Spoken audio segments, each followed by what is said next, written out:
Welcome back to this I-24 News Evening Edition. I'm David Matlin, and this is the Daily Debate. Well, today, Shiite Muslims mark the Ashura, the commemoration of the death of Imam Hussein, the grandson of the Prophet Muhammad and a key historical figure in Shiite Islam. Well, millions of modern-day Shiites mark the event by whipping or beating themselves in order to express their pain and grief over his fall.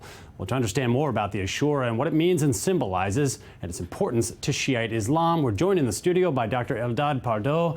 Thank you for joining us. He's the head of research at the Institute for Monitoring Peace and Cultural Tolerance in School Education at the Hebrew University. And Avi Melamed, thank you for joining us as well, sir. Good evening. Independent Middle Eastern intelligence analyst. Well, good evening to both of you and welcome to the debate. Mr. Melamed, perhaps we can turn to you to start. A little more background, some history about Ashura and the significance today. The fourth ruler of the Muslim Caliphate in the 7th century was Ali. Ali was the son-in-law as well as the cousin of Prophet Muhammad, the founder of Islam. He was the fourth caliph. He was assassinated. One of his sons, Hussein, basically claimed the crown for himself. But in the political debate that was developing within the Islam Caliphate at that time, the political conflict quickly turned into a violent one. And in the year 680, Hussein, which was Ali's son and the grandson of Prophet Muhammad, the founder of Islam, was butchered with his family in the place of Kerbala, which is on the Iraq. losing side of the battle that took place. That is correct. That was 680 in Kerbala, which is Iraq of our times. Right. That was the formative point of time where basically Islam splits and Shiites are formed. The real full name is actually Shi'it Ali, which means the faction that follows Ali.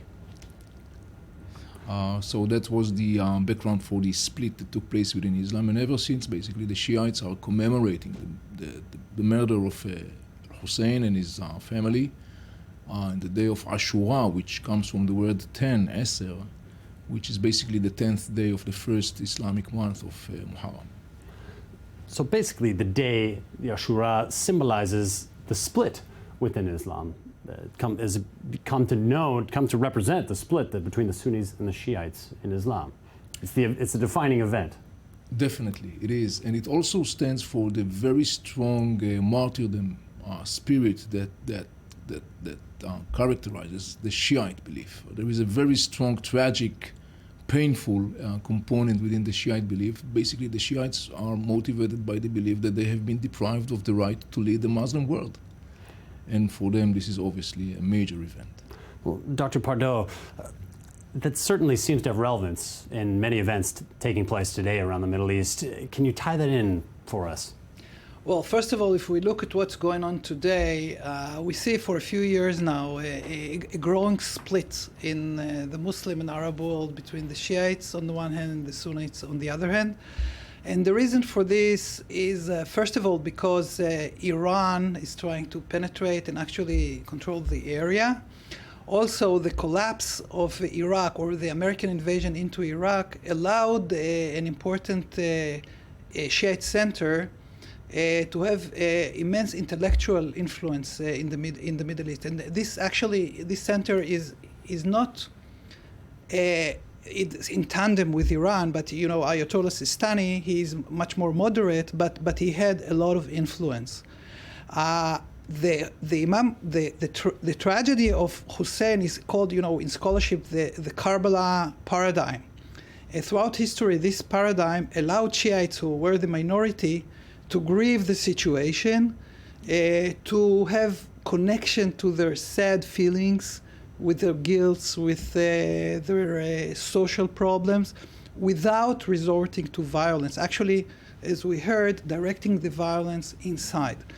However, in the 1960s, they came about a paradigm shift. Instead of being a quietist myth, the myth that we heard about the martyrdom of Imam Hussein and his family in thirst and death and all the suffering, they said, okay, we can't allow this anymore, and we are going to do something about it.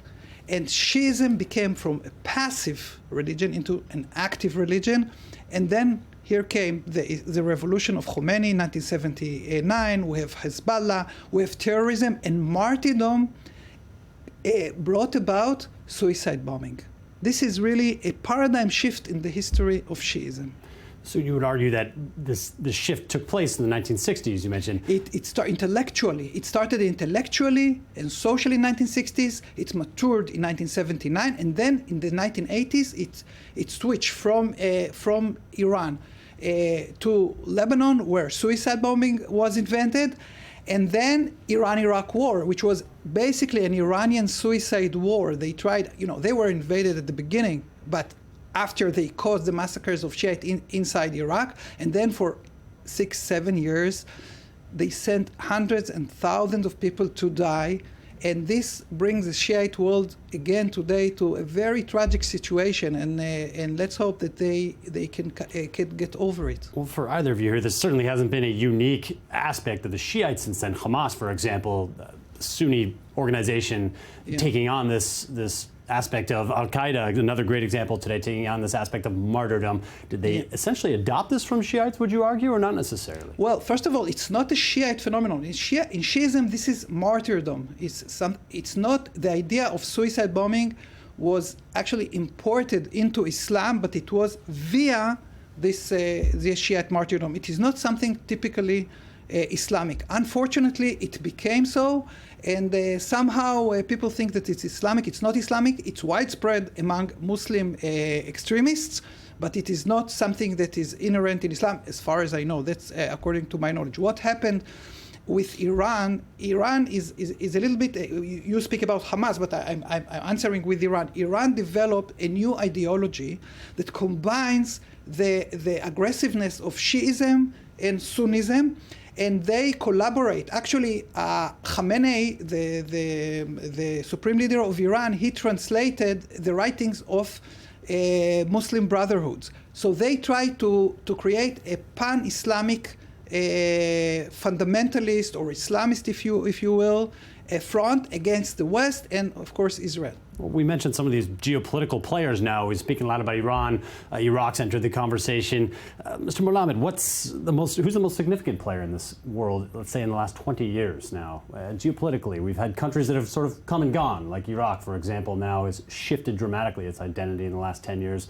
Iran's been a player in the field. Where's the battle really being fought? Is it in Syria today? Well, the war in Syria is definitely one of the most dramatic events in the history of the Middle East. One of the reasons is that the war in Syria becomes the stage for an open Sunni-Shiite war right now in Syria. You can't understand the history of the Middle East without understanding this animosity between Sunnis and Shiites and the way it was forming and impacting the Middle East.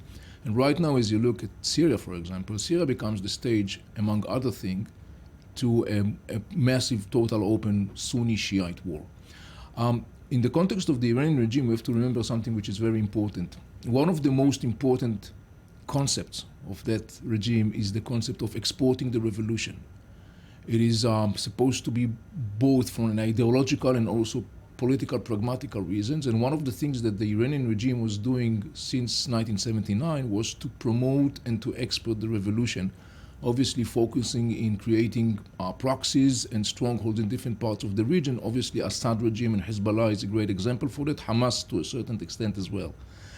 The war in Syria, as I said before, is a massive open stage for the Sunni-Shiite clash.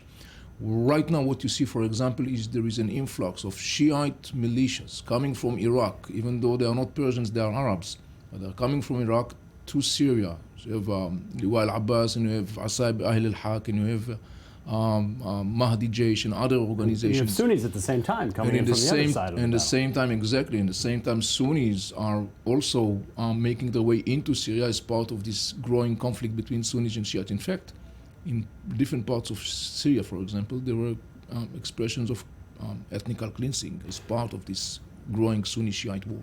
Could you argue, or would you argue, I should say, either one of you, that that is the battle that's taking place in Syria today? It's a battle between the Sunnis and the Shiites? It's a battle of Islam? Well, it is, but there are other elements. One of the problems is that Syria itself is a minority confessional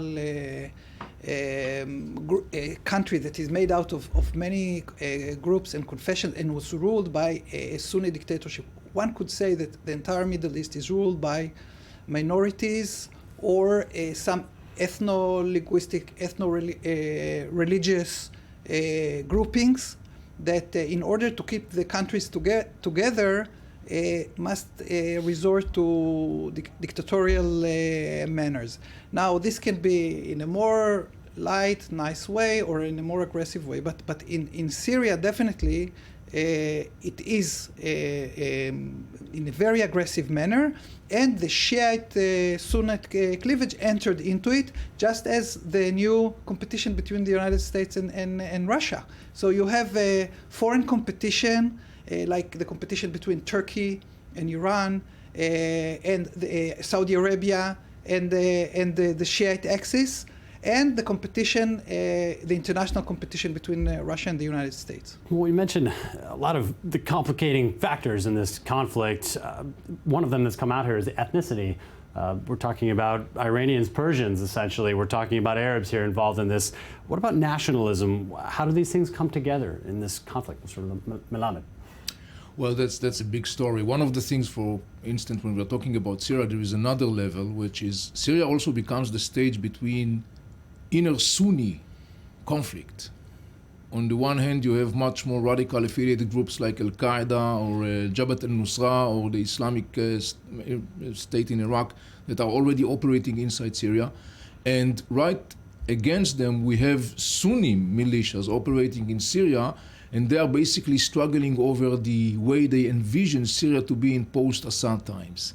So you could see that parallel to this growing Sunni Shiite conflict in Syria, you have also an inner Sunni clashes between the, let's say, more practical Syrian factors that, by the way, are mostly based upon Syrians themselves, on the one hand, and Al-Qaeda affiliated factors like Jabhat al-Nusra or the Islamic State in Iraq that are operating inside Syria, which most of their militants are not necessarily Syrians.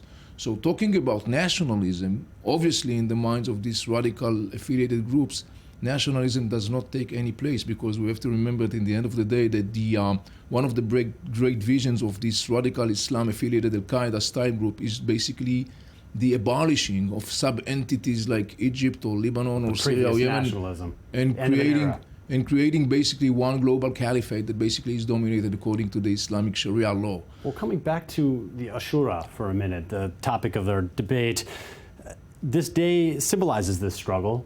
Should we expect any change now in these conflicts? Would this day now, would either of you argue, force a new chapter in these conflicts? Well, I think if you look at the Ashura, what happened paradoxically, that the Khomeiniist regime kind of tried to hijack the Ashura, the classic mourning, the emotional that has in many ways a mystical dimension. All the, this self-flagellation, and we see all this beating on the chest, and you have the theater and all these. These were really beautiful. I mean, from the outside they look a little bit weird, but if you go inside, they are not about beating yourself, but going through a trance into a higher spiritual level. Now they took all this and made it a militaristic agenda, but if you look closely in Iran, you see that people want to go back to the good old religion. They want to feel, they want to cry, they want to laugh, they want to have the good life. They don't want to have suiciding and all this stuff. And if you see today in Iran, Iran is involved in suicide bombings, but they don't send Iranians, they send other people. So this is the process. And also, if you look on the other side, in the Arab world, in the Arab Spring, everybody criticizes this Arab Spring.